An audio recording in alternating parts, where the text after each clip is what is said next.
Before the horseshoe curve existed, crossing the Allegheny Mountains meant something almost absurd.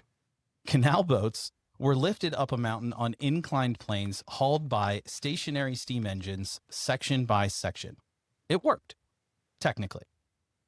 But it was slow, it was dangerous, and everyone knew that it couldn't last. So when the Pennsylvania Railroad needed a real solution, their chief engineer, J. Edgar Thompson, didn't just pick the most obvious path over the mountain or through the mountain. He surveyed a dozen different routes. Then he found something unexpected. If you hug the mountainside, curve around the valley, and let the terrain work with you instead of against you, you can climb the Alleghenies at less than a 2% grade, smooth enough for a fully loaded train to make it without stopping. The horseshoe curve opened in 1854, and it cut the trip from Philadelphia to Pittsburgh from 4 days to 15 hours. The curve ahead wasn't on any map until someone got curious.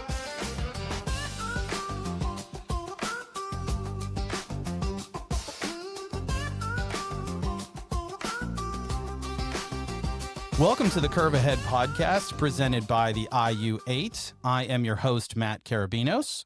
And I am your co-host, Tracy Rain. And today, in case you couldn't tell, we're going to be talking a lot about curiosity.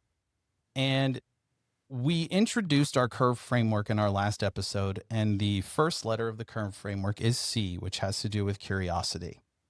I have always been a huge proponent in my teaching career of focusing on curiosity from our students, from people in general. I just think in general, the more curious we are about things, the better off we're going to be. And so this episode isn't really going to be focusing a lot about learning AI. It's about using AI to learn something new about yourself and your teaching and possibly your students. We have a lot of teachers right now who are asking AI to do a lot of things for them. And that is a phenomenal, great place to start. Absolutely. They are being very curious and saying, can AI help me do this? Okay. Are they letting their students be curious with AI? That's true. Mm-hmm. I mean, that is a huge, I feel like right now that's like a big barrier, right? Absolutely. We get a lot of curiosity, a lot of wanting to learn from the adults, from the teachers, from the admins. But I feel like we're almost afraid to kind of let students get curious about it. Now, understandably, there are some, safety concerns, data, privacy. There's a lot of groundwork that needs to be laid before I think we kind of go down that road. And I think that's really what, I know for me at least, it's part of what I'm doing here at the IU8 is trying to lay that groundwork for the schools so that they can get to a point where they are comfortable enough, essentially, to kind of let the students in on the process. Yes. You know what I mean? Yeah, definitely. And so the whole thing, though, and this is why to me, curiosity is like the most important part of this framework, is the whole thing starts because you have to be willing to ask the question. You have to be willing to start with is this possible? And I think increasingly when we start asking those questions of, is this possible with AI now?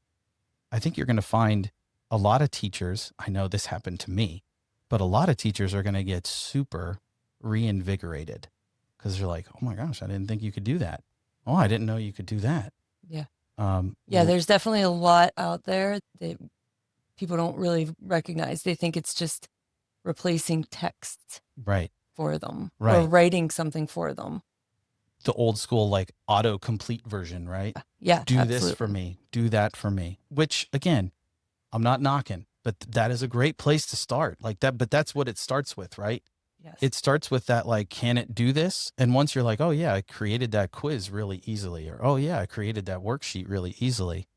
Now the mindset that I had was like, it did that really easily and it did it really well. I wonder what else it could do. Mm-hmm.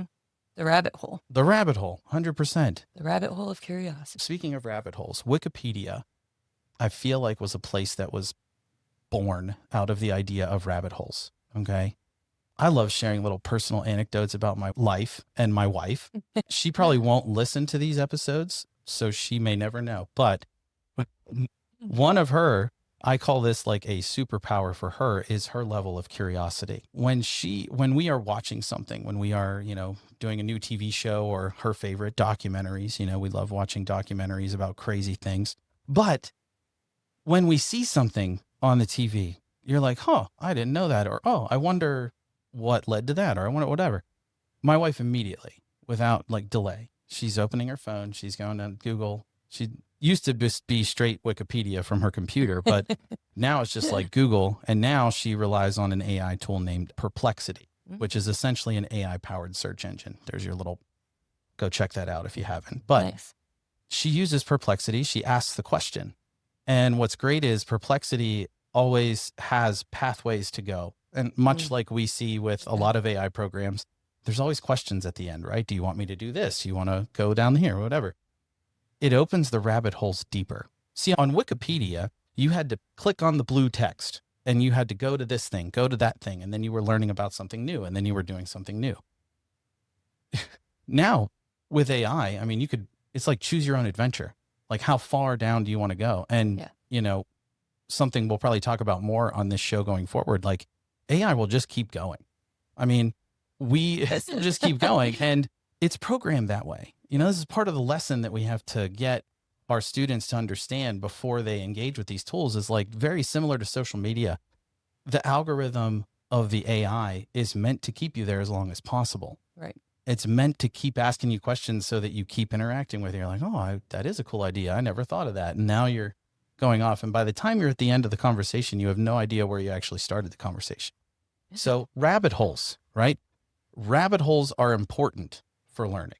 Absolutely. Okay? And the reason this is a nice segue is because Wikipedia was a very popular tool that was used early on in the internet.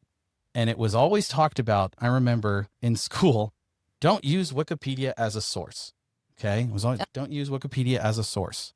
But it should have been, you can start with Wikipedia as your first source. Yeah. But you have to make sure that you go through and check the other sources and use those that are in there. The actual sources. That are always listed on Wikipedia sites at the bottom that most people just gloss over. Right. Not naming any names.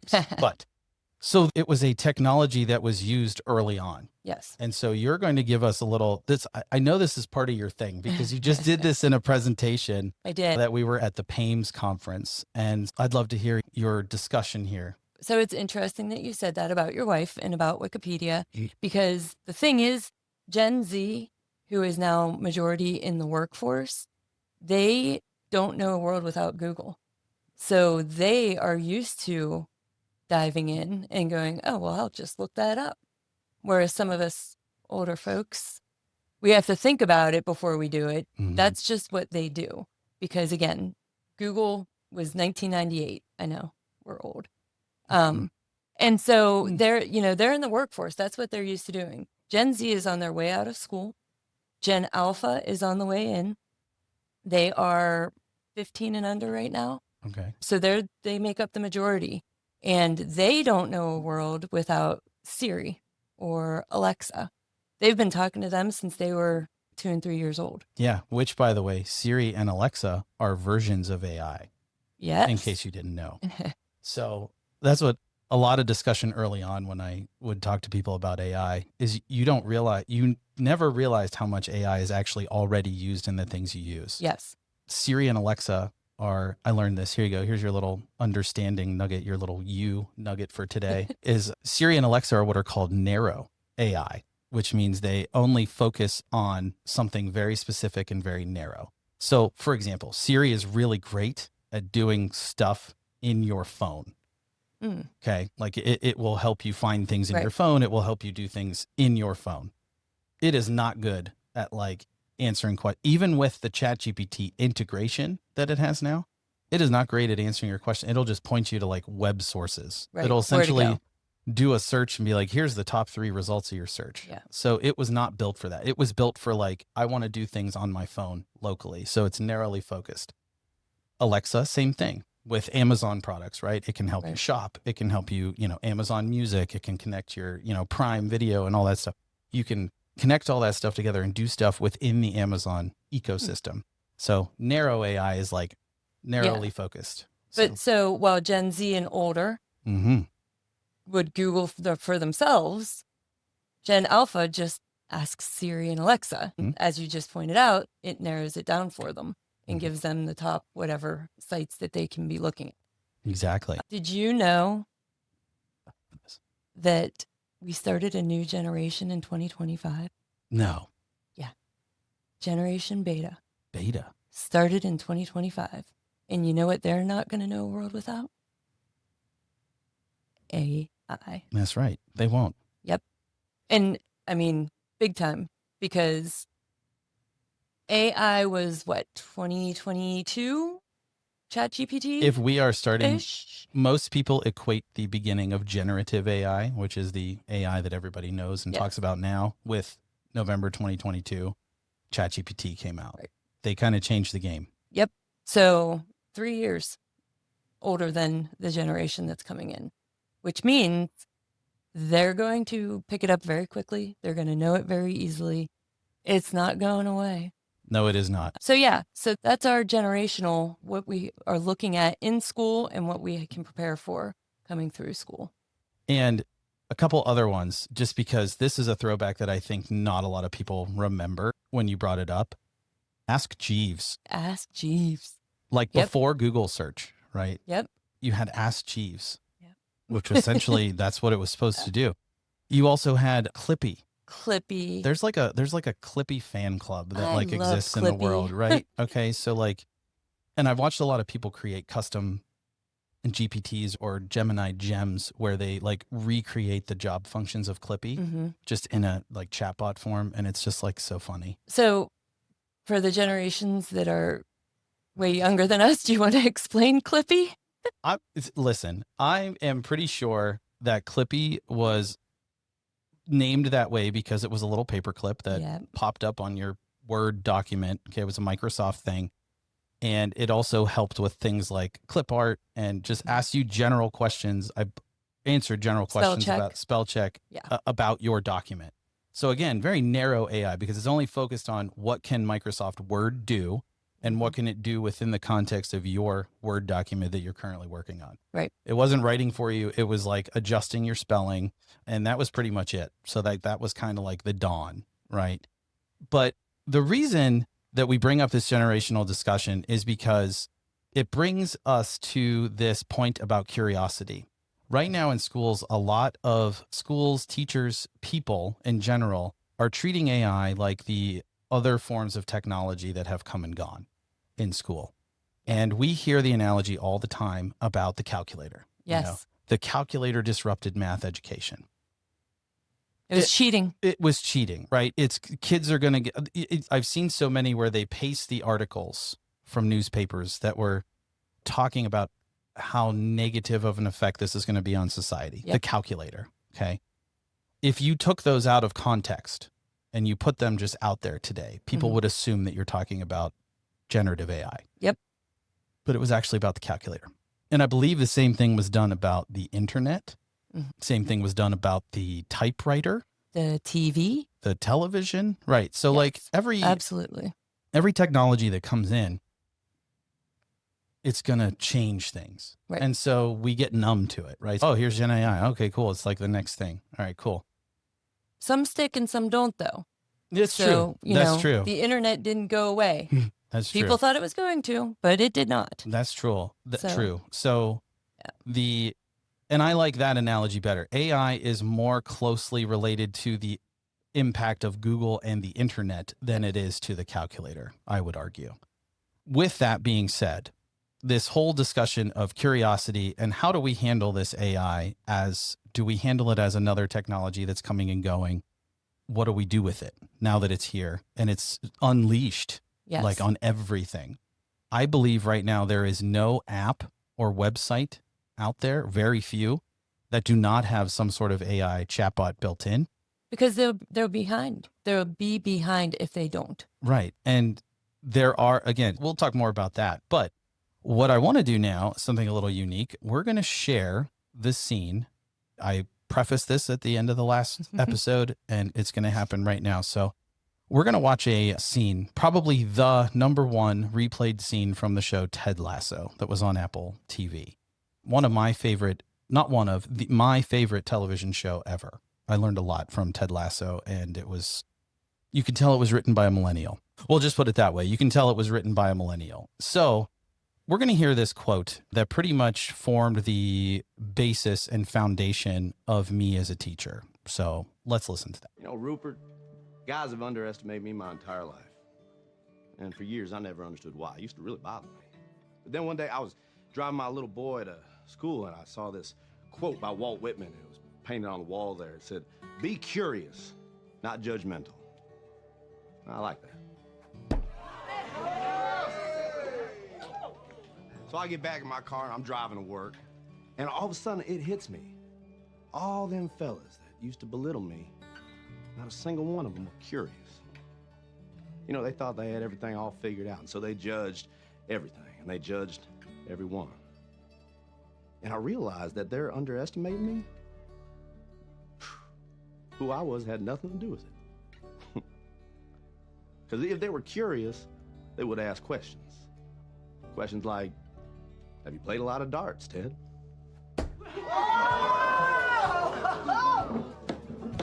Which I would have answered, yes, sir. Every Sunday afternoon at a sports bar with my father from age 10 till I was 16 when he passed away.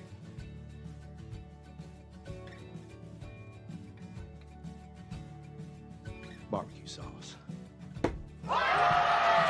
The line, be curious, not judgmental.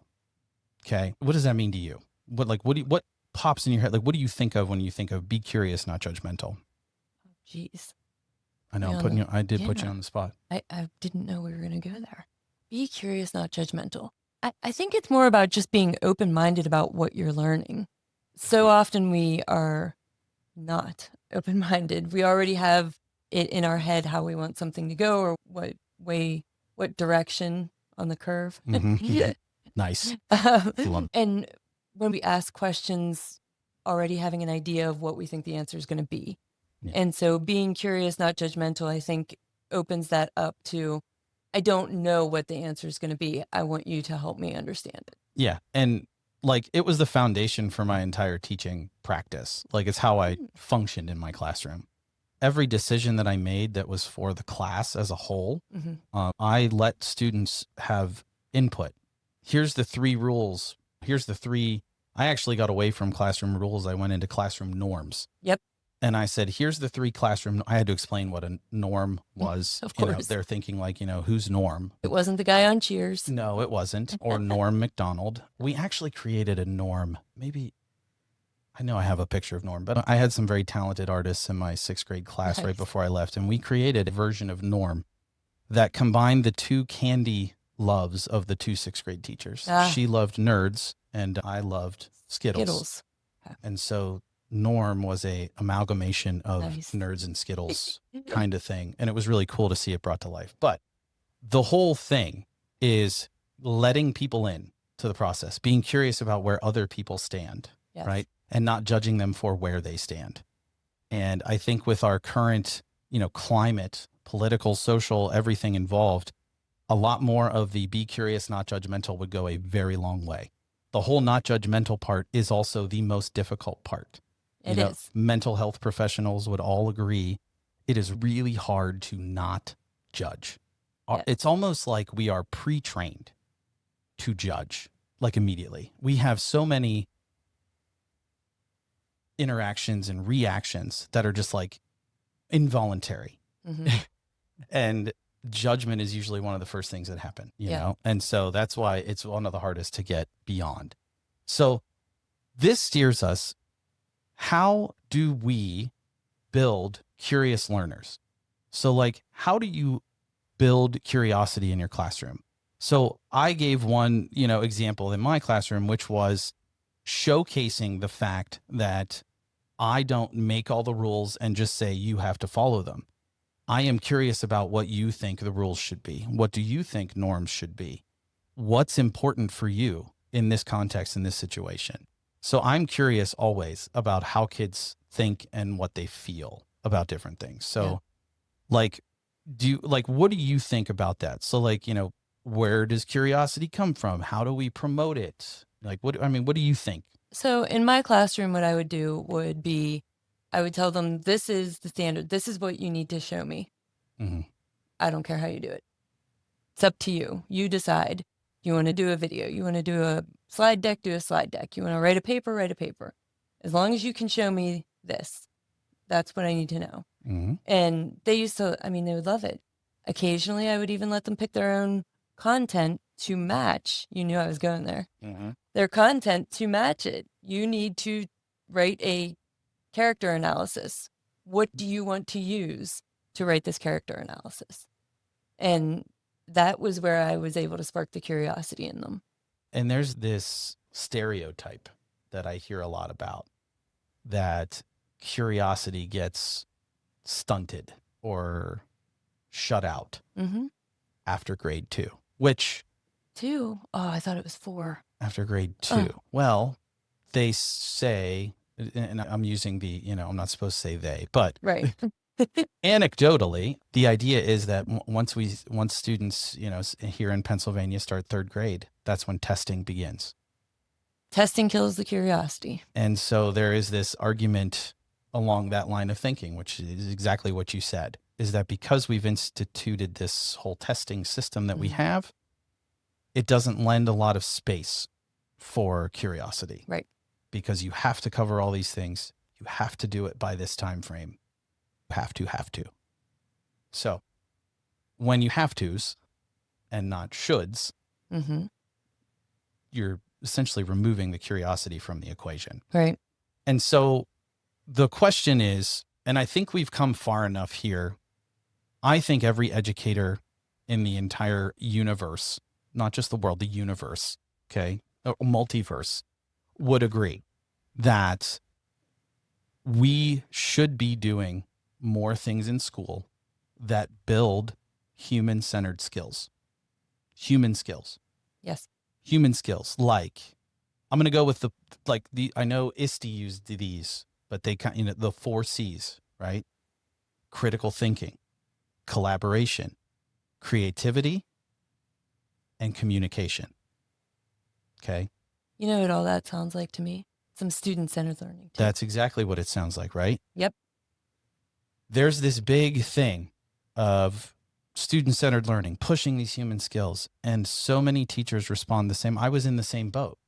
I have to cover the standards. I don't have time to do that cool stuff. I don't have time to let my kids go off and riff on a podcast or go off and create this thing and do this thing. And I hear it. I hear that. I understand it. I lived it. I have only been out of the classroom for 3 months now. So it's still fresh in my mind. But the thing is, what I've learned, and I think what other teachers are going to start recognizing, is that the more we focus on those things, the testing scores follow. Yep.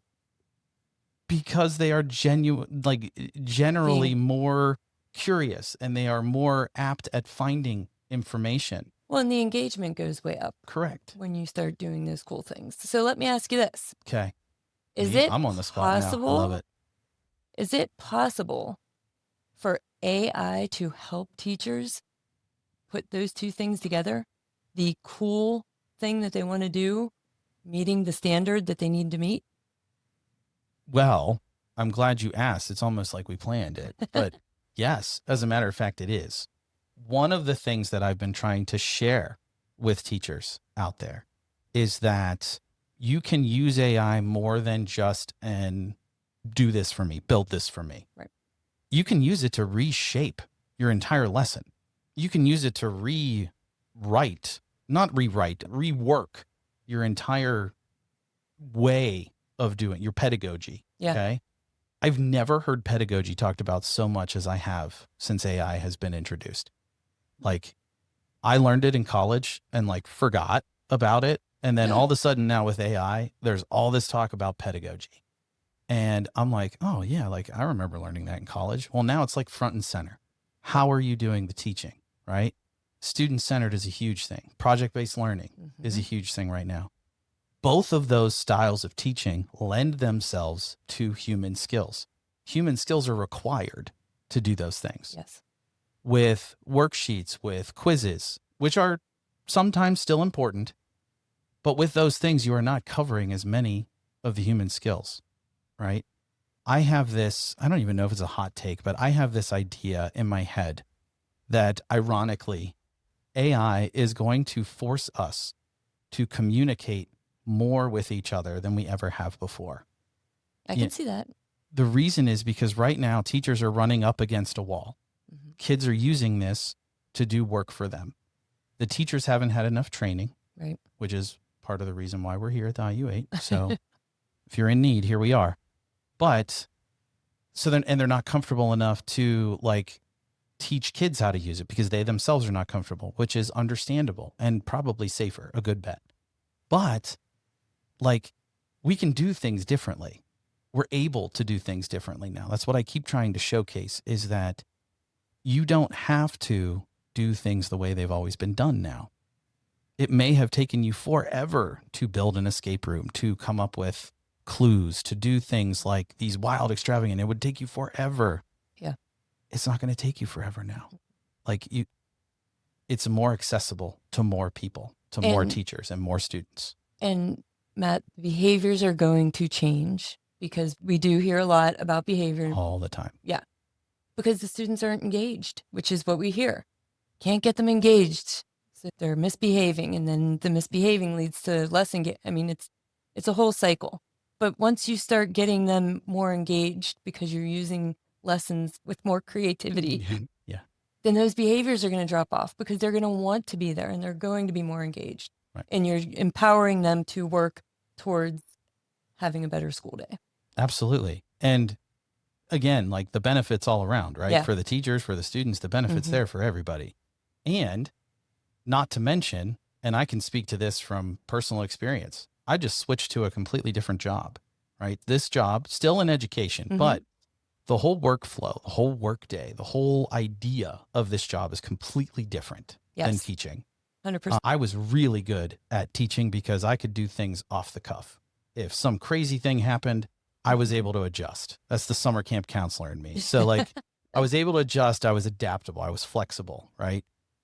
This job, there's no crazy things that are happening in my day. I am in charge. Well, yeah, no, knock on wood. No, but I'm in charge of the whole day and it's me. And that is a place that I've never been before. AI is like, I wouldn't say I'm relying on it, but boy, am I using it to help me organize my day, help me plan, because I was terrified of losing things in my head. Like, oh, I got to do this thing, deadlines, you know, Right. I'm sorry to every single former employer that has ever had me, but I'm not the greatest with deadlines. And they would all agree with that. Yes, he is not the greatest with deadlines. So I really needed to like change my behavior and get involved in a proactive way. And so AI is really how I do that. So I needed systems in place to help me stay organized. And one thing I'm trying to get through teachers' heads is that you can do more with AI than just, build quizzes, build worksheets, build things that we've always been doing. You can do things differently.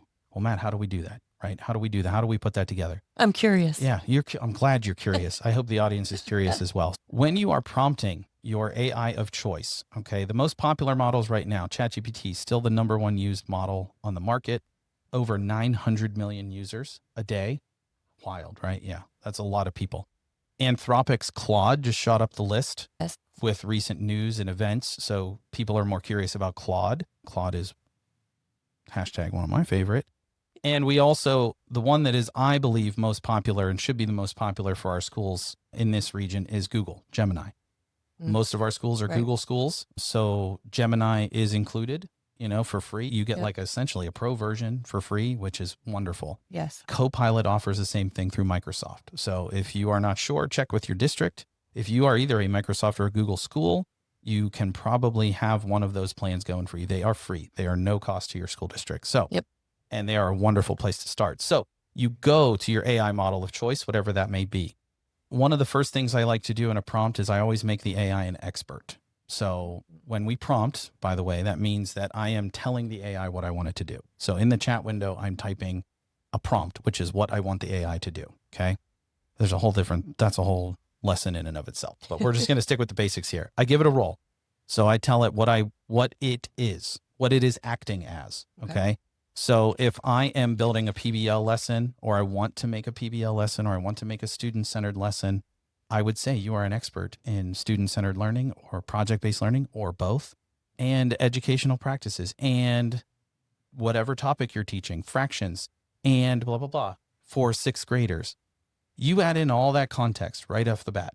Now the AI is like, okay, I'm focused on this and this. This is the only places I need to look in my training, which is trillions and trillions of pieces of data, which helps us out a lot getting answers.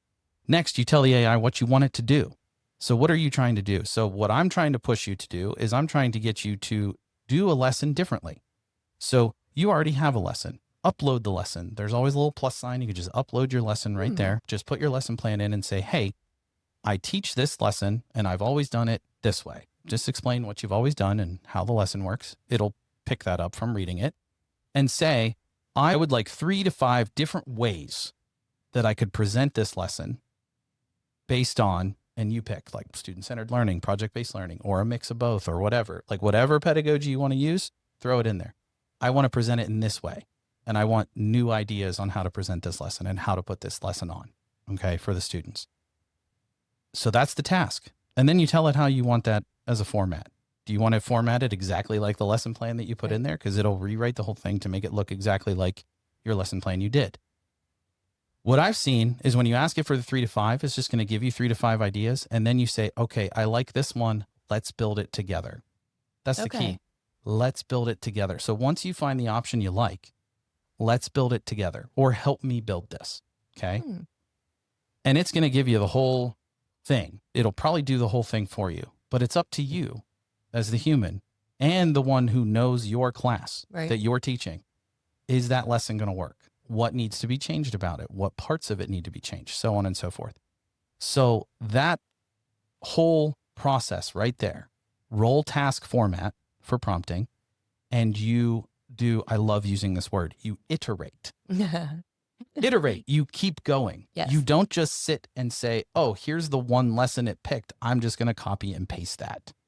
Well, and one of the things that I like too is that it offers options on top of that. So if you do forget something, it will ask you, do you want me to do it like this? Or do you want it to look like that?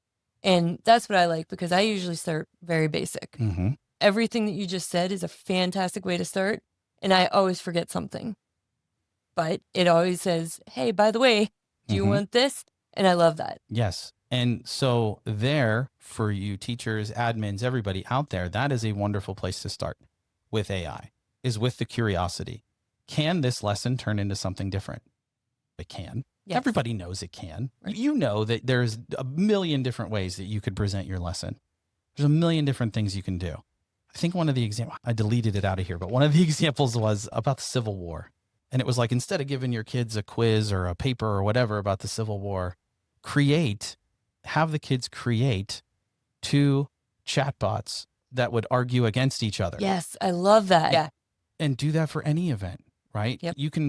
The students are in charge. This is the cool part, right? The students are in charge of training that chatbot. So they would have to find primary sources. They would have to find things that would help the AI act like that person, which is also a nice skill to have, right? Yep. Research and development. You can do crazy things like that. And then once they're built, the kids can go back and forth with the bot. They can make the bots go back and forth with each other. Yeah. They could have a debate. I mean, and so AI is a part of the process.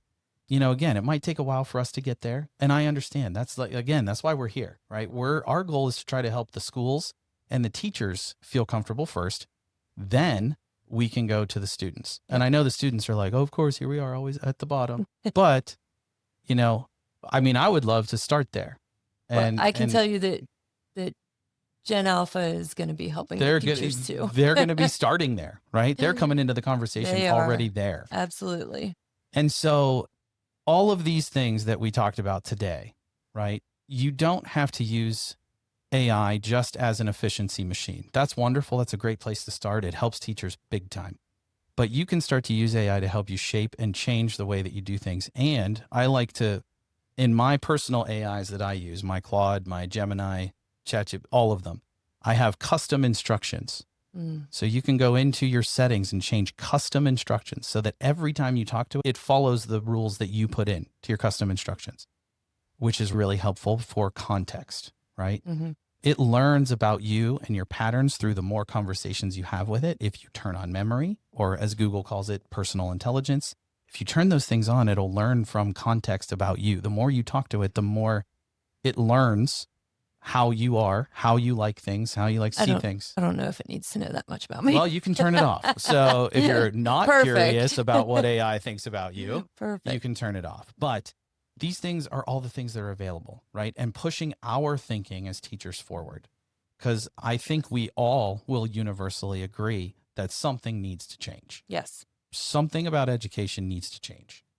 And right now, so many conversations are focused on the big high level, but I think really changing education, and I think a lot of people would agree with me here, is a grassroots thing. One lesson at a time. That's it. One lesson at a time, one teacher at a time, one school at a time. That's how we build the change that we want to see. Okay. So with that being said, we are here at the IU8 to help you process that change. So if you are looking for trainings, PD, workshops, all sorts of all that stuff, come find us. Come find me, because that is now my new purpose in life, is to help people get more comfortable and more curious about AI. So come find us. We are available for all of the schools in our region, all 35 school districts, all 3,500 square miles of space in this region here in central Pennsylvania. So reach out, come find us, come find me. I'm Matt Carabinos. M. Carabinos at IU08. Don't forget the zero. .org. Yes, that was a fun one. And Tracy Rains, and I'm easy when you think about the curve. It is trains, TRAINS, at IU08.org. And I'm also available to help. That's it. We're all here, and we got a whole team. We got a whole team that is available to help everyone out there, okay? So it's kind of what we're here for. The curiosity gets you on the tracks for the curves ahead. But your expertise decides if you stay there. I'm Tracy. And I'm Matt. And we'll see you at the next curve.